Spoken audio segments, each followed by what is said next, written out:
so I'm just gonna just ride that out for the rest of my career and hope for the best. Like no, like I've constantly like I've read books, I've watched YouTube videos, I've asked around to the best players in the league. Like you always ask the people that you are trying to like be in their position. Like you ask them the questions. Don't ask just somebody that you know is just over here. Like if you want to be the best, you need to be asking the questions to the best people. So it's like have that curiosity. And for me, I feel like I'm so it's almost like I'm religious about it. Of like there's so many different modalities now with the red lights and the contrast therapies, the stem cells, all these little things that can help with, you know, that do help a lot. But like if you are not keyed in on your sleep, your nutrition, your hydration, like those three, if a young guy come up to me and ask me, hey Fred, like what can I like tell me about them stem cells you be doing, or tell me about that ARP wave you be using. I'm like, bro, tell me about your sleep.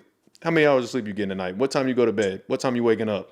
What time you putting that phone down? What time you turn? Like, I want to know about that stuff because if you ain't got that dialed in, because what I've learned is, bro, if you don't have those three things dialed in, those are the biggest movers of the needle in terms of recovery for not only just athletes but for just you know day to day living. If you can maximize your sleep is like the number one performance enhancer ever. Like it's the closest thing to they say steroids, but obviously it's nothing close to a steroid. No, Yeah. that's just what I hear. That's what I hear. Yeah. All right, they gonna come get me. They gonna come get me after I done said that. They gonna give me a random I was text. like, yep, the But podcast is now going down.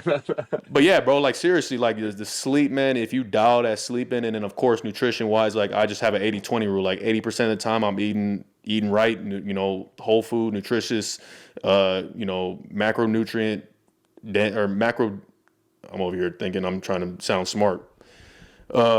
Whatever. Healthy foods 80% of the time. Nutritious, Nutritious dense foods, food. whole food, Yeah, exactly. nutrient dense. Just like my Yeah. head, dense. It took too many hits. Eating right 80% of the time, and 20% of the time, man, like live my life. Because at the end of the day, like I still gotta take care of the mental health. Like I want to be able to do Yeah. whatever, like eat some stuff that I like I actually enjoy eating. Still And be then happy.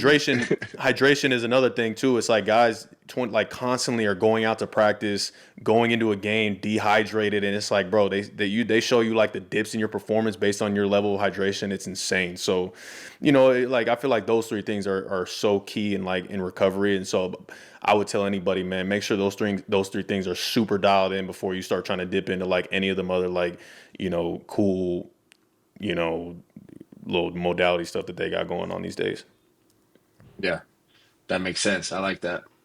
I'm like, I know my hydration is definitely somewhere. I'm like, one, like I gotta pick up on that one. I'm like the element packets and like the electrolytes, but I'm like I like drinking Gatorades too, so I'm like I just gotta You, stick you to that water. you start hydrating tomorrow morning, man, and make sure you stay on it all the way up until game time. Like, bro, you gonna have maybe three tugs. Hey, that's all right. Say less, You just y'all. running around all day. You heard it here first Heard it here from first. Fred. Three tugs, Puka Nacua.